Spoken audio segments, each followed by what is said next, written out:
Sahabat, kita berjumpa lagi. Kematian itu tabu dibicarakan. Begitulah pendapat yang sering kali kita dengar sampai hari ini. Tapi akhir-akhir ini makin kesini mulai ada pergeseran dalam hal orang memandang kematian.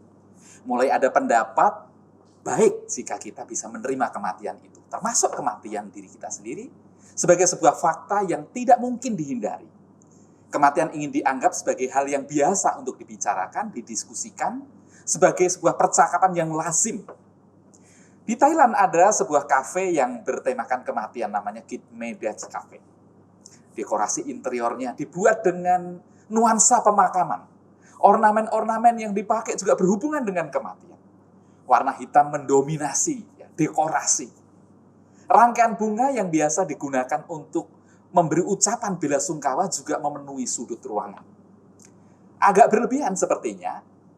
Mereka ingin menjual sensasi, tapi ternyata menurut mereka adalah itu berangkat dari satu misi yang ingin mengingatkan dan menyadarkan akan kesempatan yang sementara dalam hidup ini. Cukup bagus juga, meskipun tetap terkesan serem, tapi hal itu dilakukan untuk mendekatkan, mengakrabkan orang pada kematian. Karena dengan berani mengakrabi kematian, realistis menerimanya, maka akan membuat hidup kita menjadi lebih bijak, lebih terarah. Kita bisa mempersiapkan apa yang harus dipersiapkan dengan baik. Agak bertolak belakang dengan kafe kematian tadi, ada juga yang coba mengakrabi kematian, bukan melalui hal yang seram-seram, tetapi sebaliknya dengan hal yang indah-indah. Tren pemakaman saat ini ditampilkan jauh dari kesan seram. Di Karawang, ada makam yang sedemikian menarik, seperti tempat rekreasi, ada chapelnya, ada tempat restorannya, ada kolam, ada jogging track, ada food mart, ada gift shop. Kata lain, kematian itu jangan menjadi hal yang ditakuti. Kematian itu biasa saja, wajar. Jika kita melihat kematian tidak lagi seperti apa yang dari pandangan kita sebelumnya, dan bisa melihat kematian itu sebagai bagian dari kehidupan itu sendiri, maka kematian itu menjadi sesuatu yang indah. Kematian akan menghantar kita sebenarnya untuk memasuki kehidupan yang selanjutnya. Benar yang dinyatakan dalam Roma pasal 8. Siapakah yang akan memisahkan kita dari kasih karunia Kristus? Penindasan atau kesesakan, atau penganiayaan, kelaparan, ketelanjangan, bahaya, dan lain sebagainya. Bahkan malaikat-malaikat maupun pemerintah-pemerintah, baik yang ada sekarang maupun yang akan datang, atau kuasa-kuasa, baik yang di atas maupun di bawah, atau sesuatu makhluk yang lain, tidak akan dapat memisahkan kita dari kasih Allah, dari Kristus Yesus.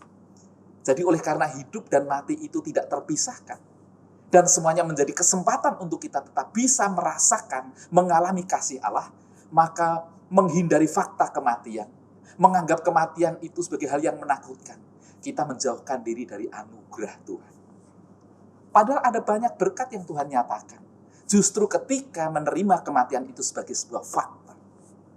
Pergi ke rumah duka lebih baik daripada ke rumah pesta.